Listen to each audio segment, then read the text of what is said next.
കണ്ടു കഴിഞ്ഞാൽ ചെറിയ ചുമന്ന മുത്തടിക്കി വെച്ചതുപോലെ കൊതി മുത്തിട്ട് ഞങ്ങൾ വാങ്ങിച്ചു നോക്കി. സംഭവം ഗുലാബ് ജാമുൻ എന്തൊരു ടേസ്റ്റി. ഇടയ്ക്ക് വെച്ച് എന്റെ വയറിന് എന്തോ ഒരു പണി കിട്ടി, എന്താണെന്ന് അറിയത്തില്ല. അതുകൊണ്ട് ഞാൻ ഫുഡ് കഴിക്കുന്നത് സ്റ്റോപ്പ് ചെയ്തിട്ട് നമ്മൾ അടുത്ത സ്പോട്ടിലേക്ക് പോവാം. ടിബറ്റൻ മാർക്കറ്റിലോട്ട് ടാറ്റ ബൈ ബൈ പറഞ്ഞിട്ട് നേരെ പോകുന്നത് വാട്ടർഫാൾസിലോട്ട്. പോകുന്ന വഴിയൊക്കെ കാണണം, എന്താ ഭംഗി. എനിക്കിപ്പോ ഒരു റിഗ്രറ്റ് എന്താണെന്ന് വെച്ചാൽ ഇവിടെ കിടക്കുന്ന ഒരു ദുപ്പട്ട വാങ്ങിക്കണ്ടേ. വാട്ടർഫാൾസ് എന്നൊന്നും പറയാൻ പറ്റുമെന്ന് എനിക്ക് അറിയത്തില്ല, ബട്ട് ഈ വെള്ളത്തിൽ കാല് വെച്ച് കഴിഞ്ഞാൽ മരവിച്ചു പോകും. കാല് കുറച്ചു നേരം അതിനകത്തിട്ടിട്ട് ആ ചുറ്റും ഒന്ന് നോക്കി നിൽക്കുമ്പോൾ ഉള്ളൊരു സമാധാനം ഉണ്ട്. മാർക്കറ്റിൽ നിന്ന് കഴിച്ച ഗുലാബ് ജാമൊക്കെ എപ്പോഴേ ദഹിച്ചത്. നമുക്കിനി അവിടുത്തെ പ്രത്യേകതരം ഏതെങ്കിലും ഫുഡ് ടേസ്റ്റ് ചെയ്യാം. വീട്ടിൽ നിന്ന് മാഗി കഴിച്ച് മടുത്ത് വന്നപ്പോൾ ദേണ്ട ഇവിടെയും മാഗി. ഇതേപോലെ ഓരോ സ്പോട്ടിനും മണ്ടയ്ക്കും താഴെയൊക്കെ ആയിട്ട് ഒരുപാട് മാഗി ഷോപ്പ് അവൈലബിൾ ആണ്. 2 ടൈപ്പ് മാഗിയാണ് നമ്മൾ ഓർഡർ ചെയ്ത്. ഒരെണ്ണം ഇട്ടത്, ഒരെണ്ണം സാധാ മാഗി. നമ്മൾ കഴിക്കുന്ന മാഗി അല്ല മക്കളെ മാഗി, ഇവർ കുക്ക് ചെയ്യുന്ന മാഗി കഴിക്കണോ. ഒട്ടും വയലൻസ് ഇല്ലാത്ത നല്ല കാമായിട്ടുള്ള പട്ടി കുഞ്ഞുങ്ങളെ ഇവിടെ കാണും. സ്നോഫാളൊക്കെ കണ്ട അങ്ങനെ ഫുഡൊക്കെ കഴിച്ചുകൊണ്ടിരിക്കാൻ നേരത്ത് ഇവിടെ രാജ്മ ചാവൽ ഉണ്ടെന്ന് അറിഞ്ഞു. ഐറ്റത്തിന്റെ പേരൊന്നും ആദ്യം അറിയത്തില്ലായിരുന്നു. ഓപ്പോസിറ്റ് ഇരിക്കുന്ന ആൾക്കാർ ആദ്യം ഓർഡർ ചെയ്ത് അതാണ്. അപ്പൊ ഞങ്ങൾ വിചാരിച്ചു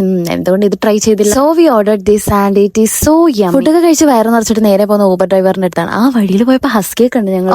എനിക്ക് ഭയങ്കര സങ്കടമുണ്ട്, കാരണം ഇന്നത്തെ നൈറ്റ് മാത്രമേ നമ്മളിനി മണാലിയിലുള്ളൂ. നാളെ രാവിലെ നമുക്ക് സ്നോ കാണാൻ പോകണ്ടേ. ആൻഡ് ലുക്ക് അറ്റ് ദിസ്, രാത്രിയിലെ ആ വ്യൂ കണ്ടില്ല. ഇന്നത്തെ രാത്രി ഇനി ഉറക്കില്ല, കസേരയിട്ട് ഇവിടെ തന്നെ അങ്ങോട്ട് ഇരിക്കും. മണാലിയിലൊക്കെ വരുന്നത് അത്ര വലിയ കാര്യമില്ലെന്നൊക്കെ എല്ലാവരും പറയായിരിക്കും, പക്ഷെ എനിക്ക് ഭയങ്കര കാര്യം. അത് കൂടുതൽ ഞാൻ എക്സൈറ്റഡ്. എന്റെ ഫസ്റ്റ് സ്നോ നാളെ ഞാൻ കാണാൻ പോകും. ഇതൊക്കെ എൻജോയ് ചെയ്യാതെ ഇതൊക്കെ കാണാതെ ഞാൻ പോയായിരുന്നെങ്കിലുള്ള അവസ്ഥ. ഈച്ച് ആൻഡ് എവറി മൊമെന്റ് ഞാൻ ക്യാപ്ചർ ചെയ്തിരിക്കും. ഷുവർ സ്നോ നിങ്ങളെയും കൂടെ ഞാൻ കാണിക്കും ഉറപ്പായിട്ട്.